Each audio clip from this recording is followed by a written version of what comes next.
네, 오늘 귀한 찬양 연주 감사드립니다. 아, 저 온라인으로 드리기 때문에 굉장히 적막할 수 있었는데 아름다운 선율로 주님의 성탄을 축하해 주셔서 너무 감사드리고요. 우리 마음에 큰 감동으로 밀려오는 것 같습니다. 우리 가정에서 예배드리는 성도 여러분, 정말 성탄 예배를 예배당에서 드리지 못하고 집에서 드린다는 것이 참 우리가 한 번도 경험하지 못한 일이지만은 오늘 성탄절에 우리 함께 옆에 분들하고 성탄의 기쁨을 나누기를 원합니다. 자, 메리 크리스마스 한번 해볼까요? 메리 크리스마스. 네, 요즘에 스페인어도 많이 하더라고요. 펠리스 나비다 한번 해볼까요? 펠리스 나비다. 예, 성탄의 기쁨이 여러분 가정에 충만하시기를 바랍니다. 어느 초등학교 선생님이 아이들에게 이렇게 질문을 했어요. 얘들아, 성탄절은 누구 생일이니? 근데 아이들이 이구동성으로 이렇게 대답하는 거예요. 예, 산타 할아버지 생일이에요. 그래서 이번에는 선생님이 두 번째 질문을 했어요. 그러면 산타 할아버지한테 어떤 선물을 받고 싶니? 가장 많이 나온 대답이 핸드폰이었습니다. 핸드폰을 받고 싶어요. 그 다음으로 많이 나온 대답이 게임기와 강아지를 받고 싶습니다. 그렇게 대답을 했습니다. 요즘 산타클로스라고 하면 술록이 끄는 썰매를 타고 전 세계 아이들에게 선물을 나눠주는 빨간 옷을 입은 할아버지를 말합니다. 근데 사실 이 산타클로스는 성 니콜라스라는 수도사에게 유래를 하고 있습니다. 이 성 니콜라스 수도사는 주후 280년경 지금의 터키 지방에서 부유한 가정에서 태어나게 됩니다. 그런 부유한 가정에서 태어났지만 마음이 참으로 넉넉한 그런 사람이었나 봅니다. 그래서 자신이 상속받은 모든 재산을 다른 사람들에게 다 나눠주고 멀리 집에서 떠나서 평생을 가난한 사람들을 돕는데 일생을 보냈다고 합니다. 그래서 지금도 여전히 네덜란드에서는 성 니콜라스의 날을 기념하고 있고 많은 아이들이 성 니콜라스에게 선물을 받기 위해서 신발을 크리스마스에 내놓는 그런 풍습이 있다고 합니다. 이렇게 보면은 산타클로스는 정말 어린이들의 멋진 친구가 아닐 수가 없습니다. 그러나 이 12월 25일 성탄절은 산타클로스가 주인공이 아니라 바로 우리 구주 예수 그리스도가 성탄의 주인공임을 우리는 믿습니다. 산타클로스에게 선물 받는 날보다는 예수님께서 태어나신 날이라는 것을 다시 한번 우리는 우리 마음속에 새겨야 할 것입니다. 오늘 본문 말씀은 요한복음의 서문입니다. 1절부터 5절에서는 천지창조에서의 말씀의 사역에 대해서 다루고 있습니다. 6절부터 8절에서는 세례 요한의 증거에 대해서 말씀하고 있습니다. 9절부터 14절에는 자녀가 되는 특권에 대해서 말씀해 주고 있습니다. 성탄절의 주인공이신 예수님은 과연 어떤 분이실까요? 오늘 요한복음에서는 첫 번째로 이 성탄절의 주인공이신 예수님은 말씀이라고 말하고 있습니다. 우리 요한복음 1장 1절과 2절 함께 볼까요? 태초에 말씀이 계시니라. 이 말씀이 하나님과 함께 계셨으니 이 말씀은 곧 하나님이시라. 그가 태초에 하나님과 함께 계셨고. 이 말씀이라는 단어는 헬라어로는 로고스라는 말을 쓰죠. 이 로고스라는 말은 여러 가지 많은 의미가 있습니다.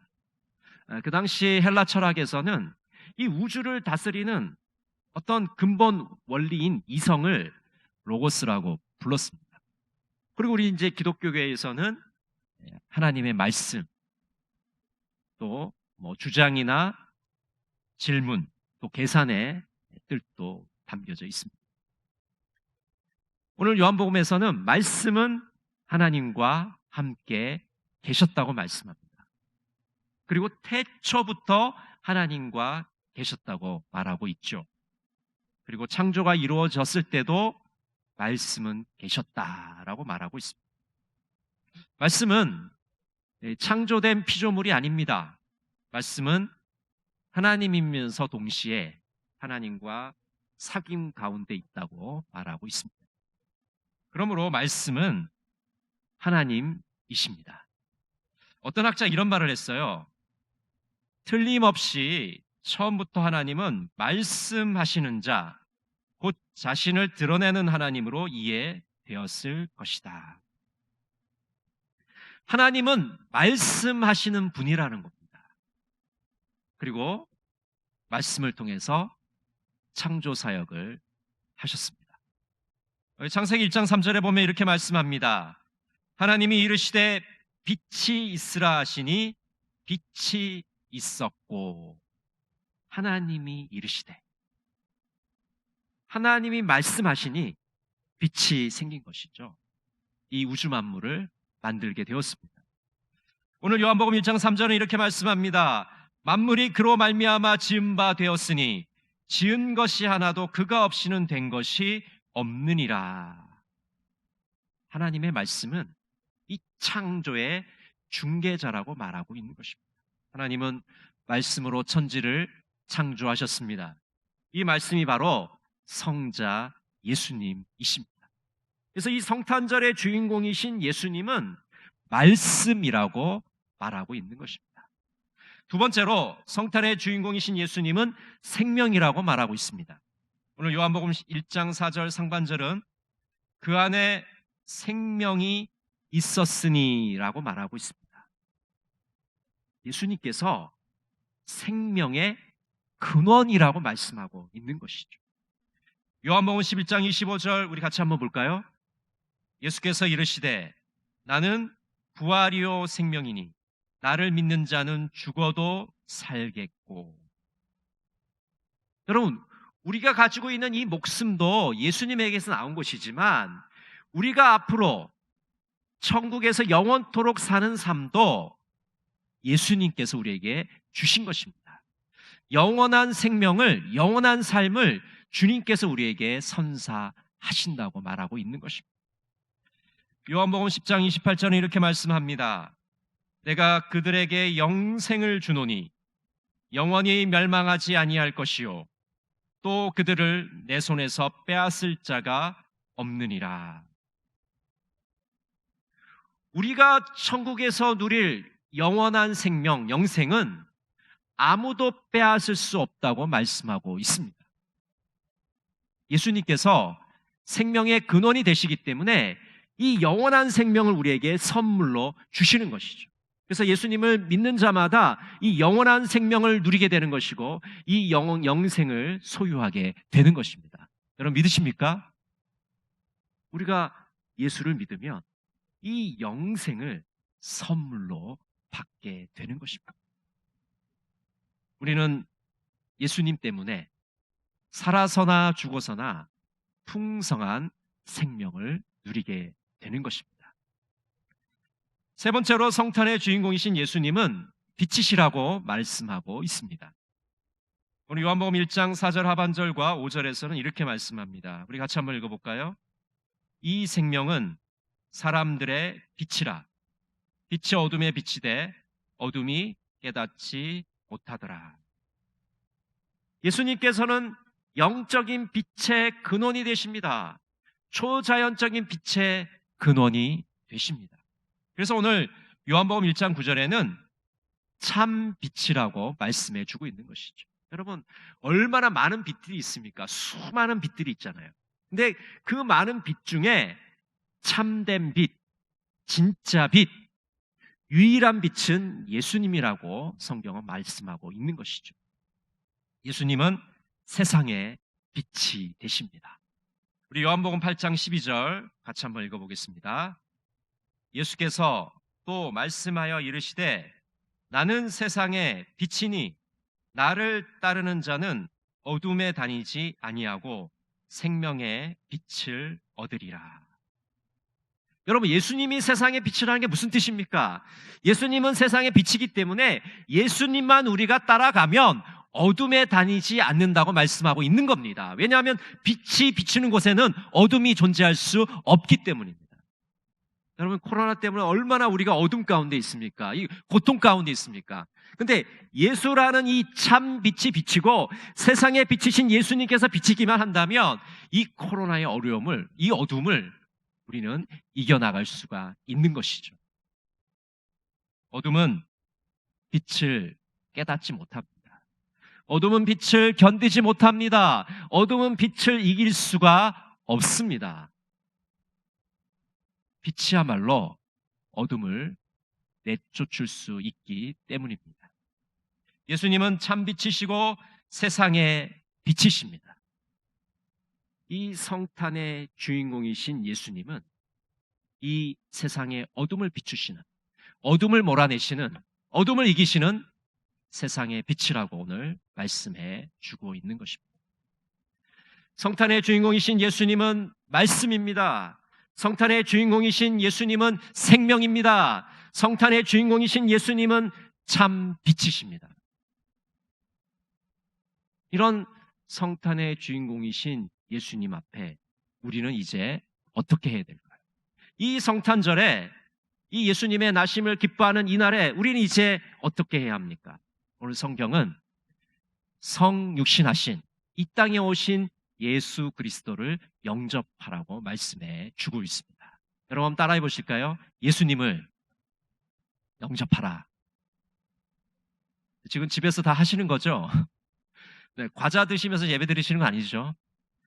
예수님을 마음속에 모셔드리라고 말씀하고 있습니다. 오늘 1장 14절에 보면 말씀이 육신이 되었다고 말하고 있습니다. 말씀이 사람이 되었다는 거죠. 인간의 몸을 입으셨다고 말씀합니다. 이 지상의 몸을 입으셨다고 말씀하고 있습니다. 여러분, 아까 말씀드린 대로 말씀은 어떤 존재입니까? 하나님의 창조 사역에 참여하셨잖아요. 그리고 성자 예수님이시잖아요. 근데 그분이 인간의 몸을 입고 오셨기 때문에 인간의 연약함에 동참하게 된 것입니다. 예수님이 태어난 장소는 어떤 곳입니까? 냄새나는 마구간입니다. 일반 사람들조차도, 평범한 사람들조차도 태어나지 않는 곳에서 예수님은 태어나시고 그의 삶은 그런 인간의 연약함에 동참하는 삶을 사셨습니다. 사도들은 이 땅에 오신 그리스도를 통해서 하나님의 영광을 보았다고 말하고 있습니다. 예수님 안에 은혜와 진리가 충만함을 보았습니다. 여러분, 여기서 예수님 안에 있는 이 은혜라는 것은 하나님의 변함없는 사랑입니다. 예수님의 제자들은, 사도들은 예수님 안에 이 하나님의 사랑과 한결같은 하나님의 은혜를 보았던 것이죠. 또 예수님 안에는 진리가 충만했습니다. 이 진리라는 것은 진실입니다. 믿음직함입니다. 확고함입니다. 그래서 예수님 안에 은혜와 진리가 충만하다는 것은 한마디로 하나님은 신실하신 분이라는 겁니다. 믿을 만한 분이라는 겁니다. 여전히 우리를 변함없이 사랑하시고 하나님이 말씀하신 약속을 끊임없이 지키시는 분이라는 것을 우리에게 말씀해 주고 있는 것이죠.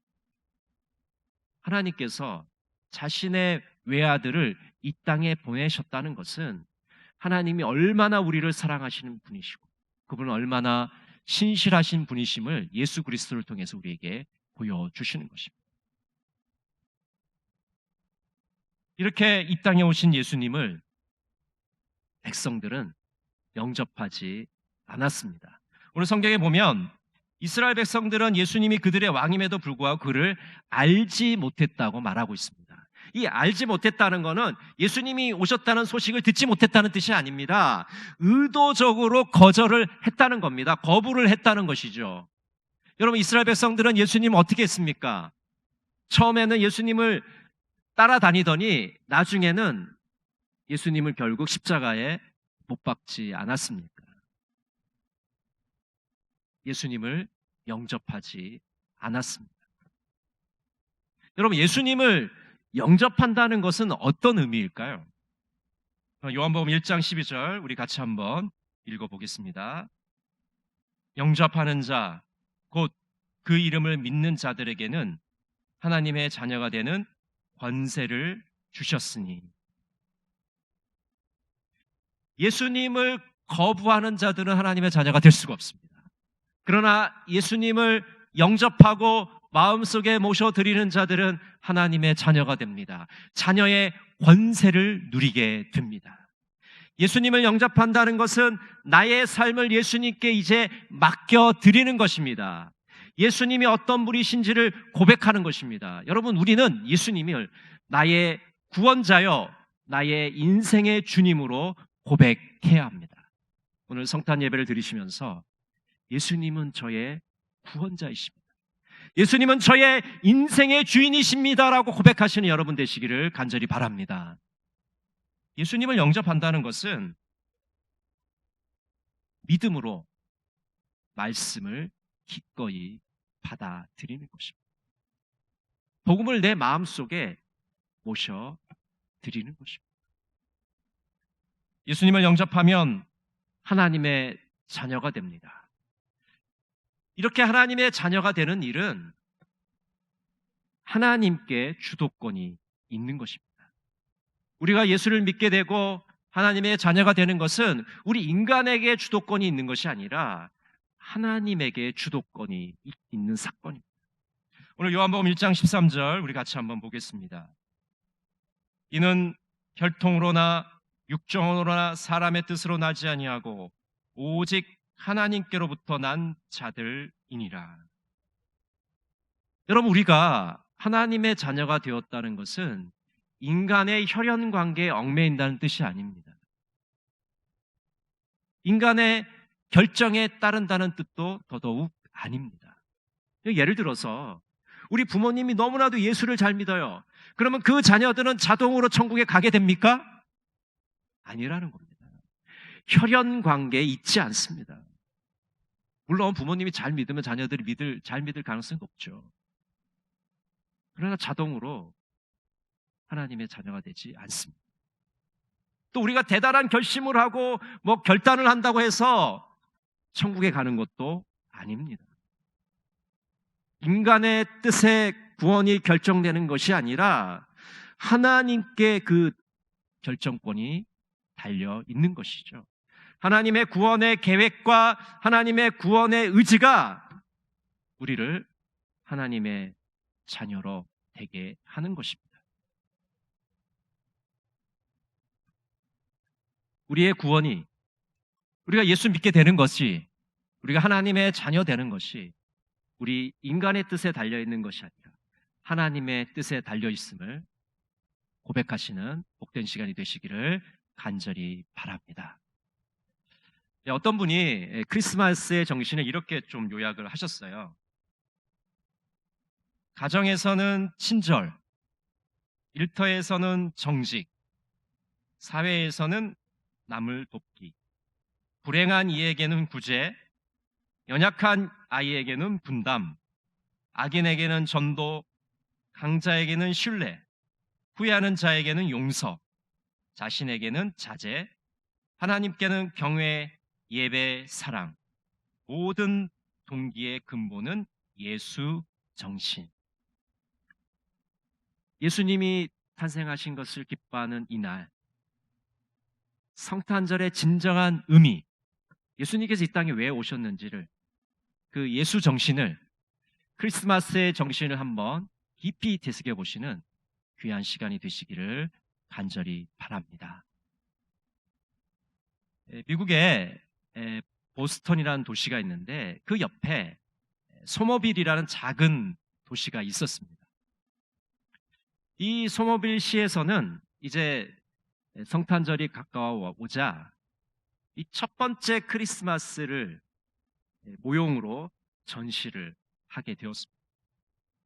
작고 초라한 마국간, 아기 예수를 안고 있는 마리아, 또 그의 남편, 들에서 양을 치는 목자들, 또 동방박사들의 모형을 전시를 하였습니다. 그리고 성탄절날 정말 성대하고 다채로운 행사를 계획을 했습니다. 그런데 성탄절을 며칠 앞둔 어느 날 밤에 어떤 사람이 이 아기 예수를 그만 가져가 버리고 말았습니다. 자, 시에서는 이제 난리가 난 거예요. 마리아도 있고 요셉도 있고 동방 박사도 있고 다 있는데 아기 예수 모형만 없어진 겁니다. 그래서 방송과 신문을 통해서 빨리 이 아기 예수를 제자리에 갖다 놓으라고 호소를 했습니다. 근데 그 호소에 마음이 움직였는지 이 가져간 사람이 성탄절 전날 이 아기 예수의 모형을 제자리에 갖다 놓았습니다. 여러분, 이 사건이 우리에게 무엇을 이야기해 줍니까? 마리아도 있어요. 아버지 요셉도 있어요. 목자들도 있습니다. 동방 박사도 있습니다. 근데 뭐가 빠졌죠? 예, 성탄의 주인공이신 예수님이 빠진 겁니다. 아무리 모든 것이 다 갖춰져 있다 할지라도 예수님이 없는 그 성탄은 성탄이 될 수가 없는 것이죠. 성탄의 주인공은 바로 예수님이라는 사실을 우리들에게 잘 알려주는 그런 이야기입니다. 예수님께서는 이 성탄절에 말씀으로, 생명으로, 빛으로 오신다고 말씀하고 있습니다. 이 예수님을 마음속에 영접하시는 여러분 모두가 되시기를 간절히 바랍니다. 기도하겠습니다. 사랑의 하나님, 코로나로 힘든 시간을 보내고 있는 우리는 과연 누구를 기다리고 있습니까? 성탄의 주인공이 산타클로스나 그 밖의 것들이 아님을 고백합니다. 2000년 전에 이 땅에 오셨고 다시 재림하실 주님을 고대합니다. 성탄의 주인공이신 예수님을 영접하게 하옵소서. 예수님의 이름으로 기도드립니다. 아멘.